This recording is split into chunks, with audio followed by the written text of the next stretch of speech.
Hello, lovely listeners. We are going to do Chapter 8 of Little House in the Big Woods by Laura Ingalls Wilder.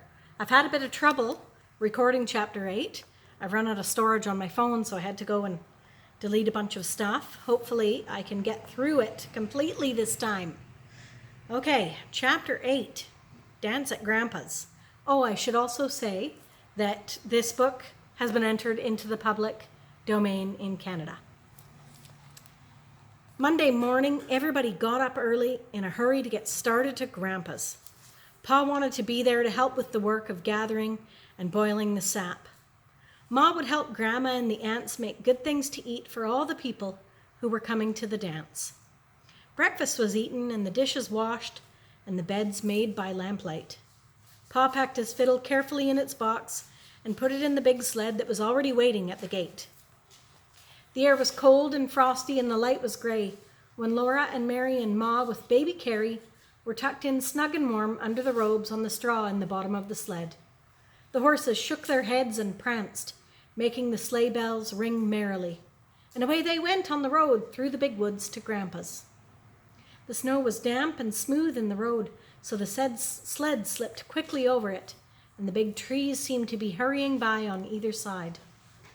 After a while, there was sunshine in the woods and the air sparkled. The long streaks of yellow light lay between the shadows of the tree trunks, and the snow was colored faintly pink. All the shadows were thin and blue, and every little curve of snowdrift and every little track in the snow had a shadow.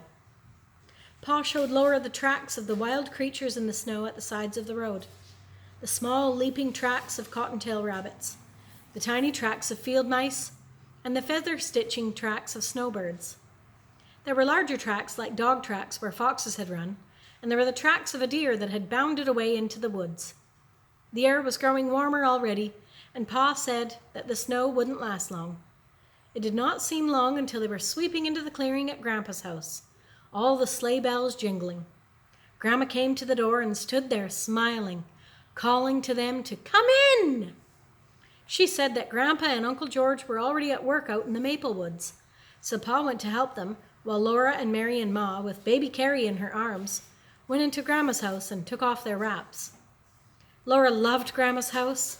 It was much larger than their house at home. There was one great big room and there was a little room that belonged to Uncle George, and there was another room for the aunts, Aunt Dosilla and Aunt Ruby. And then there was the kitchen with a big cook stove. It was fun to run the whole length of the big room from the large fireplace at one end all the way to Grandma's bed under the window in the other end. The floor was made of wide, thick slabs that Grandpa had hewed from the logs with his axe. The floor was smoothed all over and scrubbed clean and white, and the big bed under the window was soft with feathers. The day seemed very short while Laura and Mary played in the big room and Ma helped Grandma and the aunts in the kitchen. The men had taken their dinners to the maple woods, so for dinner they did not set the table, but ate cold venison sandwiches and drank milk. But for supper, Grandma made hasty pudding.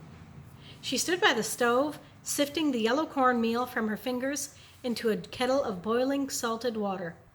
She stirred the water all the time with a big wooden spoon and sifted in the meal until the kettle was full of a thick, yellow, bubbling mass.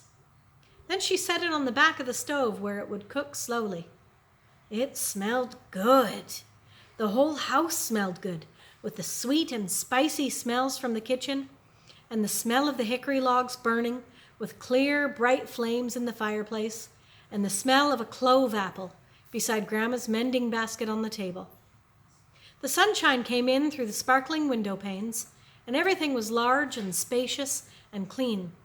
At supper time, Pa and Grandpa came from the woods. Each had on their shoulders a wooden yoke that Grandpa had made. It was cut to fit around their necks and the back, and hollowed out to fit over their shoulders. From each end hung a chain with a hook, and on each hook hung a big wooden bucket full of hot maple syrup. Pa and Grandpa had brought the syrup from the big kettle in the woods. They steadied the buckets with their hands, but the weight hung from the yokes on their shoulders. Grandma made room for a huge brass kettle on the stove. Pa and Grandpa poured the syrup into the brass kettle, and it was so large that it held all the syrup from the 4 big buckets. Then Uncle George came with a smaller bucket of syrup, and everybody ate the hot, hasty pudding with maple syrup for supper. Uncle George was home from the army. He wore his blue army coat with the brass buttons, and he had bold, merry blue eyes. He was big and broad, and he walked with a swagger. Laura looked at him all the time she was eating her hasty pudding, because she had heard Pa say to Ma that he was wild. "George is wild since he came back from the war," Pa had said, shaking his head as if he were sorry but it couldn't be helped. Uncle George had run away to be a drummer boy in the army when he was 14 years old. Laura had never seen a wild man before. She did not know whether she was afraid of Uncle George or not. When supper was over, Uncle George went outside the door and blew his army bugle, long and loud. It made a lovely ringing sound, far away through the big woods. The woods were dark and silent, and the trees stood still, as though they were listening. Then from very far away, the sound came back, thin and clear and small, like a little bugle answering the big one. "Listen," Uncle George said. "Isn't that pretty?" Laura looked at him, but she didn't say anything. And when Uncle George stopped blowing the bugle, she ran into the house. Ma and Grandma cleared away the dishes and washed them and swept the hearth, while Aunt Dosea and Aunt Ruby made themselves pretty in their room. Laura sat on their bed and watched them comb out their long hair and part it carefully. They parted it from their foreheads to the napes of their necks, and then they parted it across from ear to ear. They braided their back hair in long braids, and then they did the braids up carefully in big knots. They had washed their hands and faces and scrubbed them well with soap at the wash basin on the bench in the kitchen. They had used store-bought soap, not the slimy, soft, dark brown soap that Grandma made and kept in a big jar to use for common every day. They fussed for a long time with their front hair, holding up the lamp and looking at their hair in the little looking glass that hung on the log wall. They brushed it so smooth on each side of the straight white part that it shone like silk in the lamplight. The little puff on each side shone too, and the ends were coiled and twisted neatly under the big knot in the back. Then they pulled on their beautiful white stockings that they knit of fine cotton thread in lacy openwork patterns, and they buttoned up their best shoes. They helped each other with their corsets. Aunt Dosea pulled as hard as she could on Aunt Ruby's corset strings, and then Aunt Dosea hung on to the foot of the bed while Aunt Ruby pulled on hers. "Pull, Ruby, pull!" Aunt Dosea said, breathless. "Pull harder!" So Aunt Ruby braced her feet and pulled harder. Aunt Dosea kept measuring her waist with her hands, and at last she gasped. "Oh, I guess that's the best you can do," she said. "Caroline says Charles could span her waist with his hands when they were married." Caroline was Laura's ma, and when she heard this, Laura felt proud. Then Aunt Ruby and Aunt Dosea put on their flannel petticoats and their plain petticoats and their stiff starched white petticoats with knitted lace all around the flounces, and they put on their beautiful dresses over top. Aunt Dosea's dress was a sprigged print, dark blue with sprigs of red flowers and green leaves thick upon it. The basque was buttoned down the front with black buttons, which looked so exactly like juicy, big blackberries that Laura wanted to taste them. Aunt Ruby's dress was wine-colored calico, covered all over with a feathery pattern in a lighter wine color. It buttoned with gold-colored buttons, and every button had a little castle and a tree carved on it. Aunt Dosea's pretty white collar was fastened in front with a large round cameo pin, which had a lady's head on it. But Aunt Ruby pinned her collar with a red rose made of sealing wax. She had made it herself, on the head of a darning needle which had a broken eye, so it couldn't be used as a needle anymore. They looked lovely, sailing over the floor so smoothly with their large round skirts. Their little waists rose up tight and slender in the middle, and their cheeks were red and their eyes bright under the wings of shining, sleek hair. Ma was beautiful too, in her dark green delaine, with the little leaves that looked like strawberries scattered over it. The skirt was ruffled and flounced and draped and trimmed with knots of dark green ribbon, and nestling at her throat was a gold pin. The pin was flat, as long and as wide as Laura's two biggest fingers, and it was carved all over and scalloped on the edges. Ma looked so rich and fine that Laura was afraid to touch her. People had begun to come. They were coming on foot through the snowy woods with their lanterns, and they were driving up to the door in sleds and in wagons. Sleigh bells were jingling all the time. The big room filled with tall boots and swishing skirts, and ever so many babies were lying in rows on Grandma's bed. Uncle James and Aunt Libby had come with their little girl, whose name was Laura Ingalls too. The two Lauras leaned on the bed and looked at the babies, and the other Laura said her baby was prettier than baby Carrie. "She is not either," Laura said. "Carrie's the prettiest baby in the whole world." "No, she isn't," the other Laura said. "Yes, she is." "No, she isn't." Ma came sailing over in her fine delaine and said severely, "Laura!" So neither Laura said anything more. Uncle George was blowing his bugle. It made a loud, ringing sound in the big room, and Uncle George joked and danced and laughed, blowing the bugle. Then Pa took his fiddle out of its box, and he began to play, and all the couples stood in squares on the floor and began to dance when Pa called the figures. "Grand right and left," Pa called out, and all the skirts began to swirl, and all the boots began to stamp. The circles went round and round, all the skirts going one way and all the boots going the other way, and hands clasping and parting high up in the air. "Swing your partners," Pa called, and "each gent bow to the lady on the left." They all did as Pa said. Laura watched Ma's skirt swaying and her little waist bending and her dark head bowing, and she thought Ma was the loveliest dancer in the world. The fiddle was singing, "Oh, you Buffalo gals, aren't you coming out tonight? Aren't you coming out tonight? Aren't you coming out tonight? Oh, you Buffalo gals, aren't you coming out tonight to dance by the light of the moon?" The little circles and the big circles went round and round, and the skirts swirled and the boots stamped, and partners bowed and separated and met and bowed again. In the kitchen, Grandma was all by herself, stirring the boiling syrup in the big brass kettle. She stirred in time to the music. By the back door was a pail of clean snow, and sometimes Grandma took a spoonful of syrup from the kettle and poured it on some of the snow in a saucer. Laura watched the dancers again.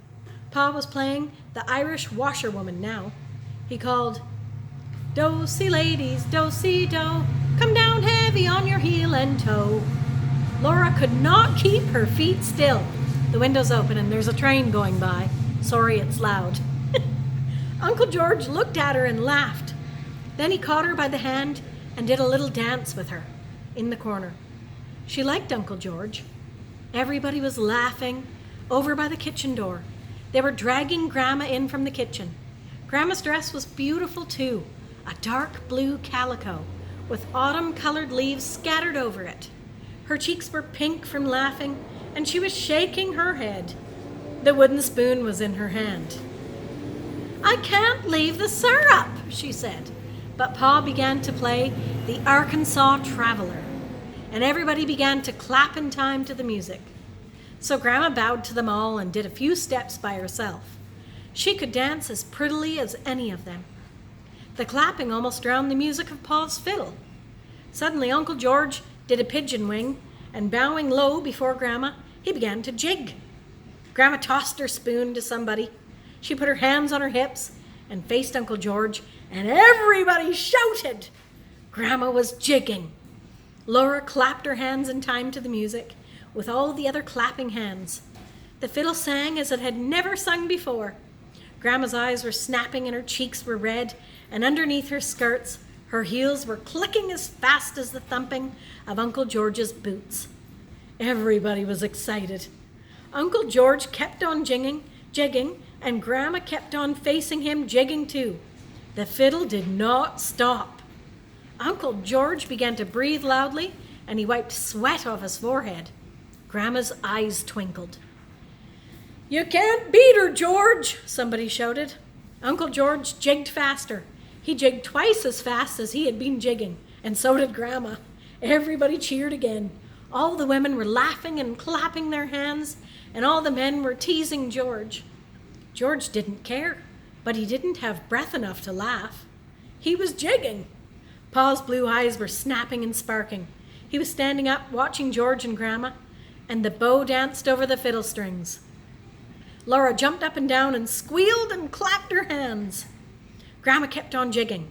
Her hands were on her hips and her chin was up, and she was smiling. George kept on jigging, but his boots did not thump as loudly as they had thumped at first. Grandma's heels kept on clickety-clacking gaily. A drop of sweat dripped off George's forehead and shone on his cheek.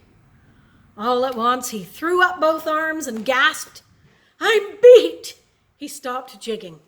Everybody made a terrific noise, shouting and yelling and stamping, cheering Grandma. Grandma jigged just a little minute more, and then she stopped. She laughed in gasps. Her eyes sparkled just like Pa's when he laughed. George was laughing too, and wiping his forehead on his sleeve. Suddenly, Grandma stopped laughing. She turned and ran as fast as she could into the kitchen. The fiddle had stopped playing, and all the women were talking at once, and all the men teasing George. But everybody was still for a minute when Grandma looked like that. Then she came to the door between the kitchen and the big room, and she said, "The syrup is waxing. Come and help yourselves." Then everybody began to laugh and talk again. They all hurried to the kitchen for plates and outdoors to fill their plates with snow. The kitchen door was open and the cold air came in.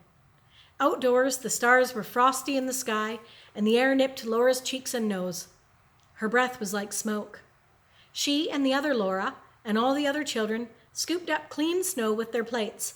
Then they went back into the crowded kitchen. Grandma stood by the brass kettle with the big wooden spoon. She poured hot syrup on each plate of snow. It cooled into soft candy. As fast as it cooled, they ate it. They could eat all they wanted, for maple sugar never hurt anybody. There was plenty of syrup in the kettle and plenty of snow outdoors. As soon as they ate one plateful, they filled their plates with snow again, and Grandma poured more syrup on it. When they had eaten the soft maple candy until they could eat no more of it, then they helped themselves from the long table loaded with pumpkin pies and dried berry pies and cookies and cakes. There was salt rising bread too, and cold boiled pork and pickles. Oh, how sour those pickles were! They all ate till they could hold no more, and then they began to dance again. But Grandma watched the syrup in the kettle. Many times she took a little of it out into a saucer and stirred it round and round. Then she shook her head and poured the syrup back into the kettle. The other room was loud and merry with the music of the fiddle and the noise of the dancing. At last, as Grandma stirred, the syrup in the saucer turned into little grains like sand, and Grandma called, "Quick, girls, it's graining." Aunt Ruby and Aunt Dorothea and Ma left the dance and came running. They set out pans, big pans and little pans, and as fast as Grandma filled them with the syrup, they set out more. They set the filled ones away to cool into maple sugar. Then Grandma said, "Now, bring the patty pans for the children." There was a patty pan, or at least a broken cup or a saucer, for every little girl and boy.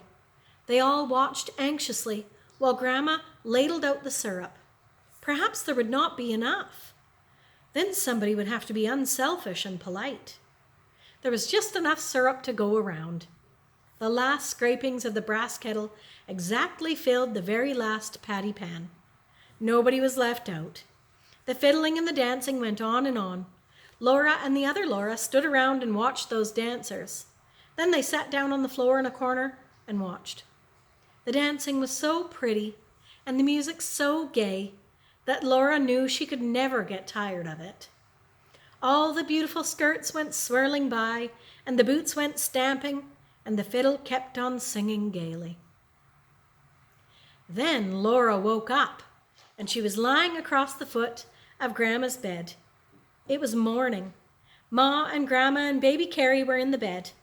Pa and Grandpa were sleeping rolled up in blankets on the floor by the fireplace. Mary was nowhere in sight. She was sleeping with Aunt Dosea and Aunt Ruby in their bed. Soon everybody was getting up. There were pancakes and maple syrup for breakfast, and then Pa brought the horses and sled to the door. He helped Ma and Carrie in, while Grandpa picked up Mary and Uncle George picked up Laura, and they tossed them over the edge of the sled into the straw.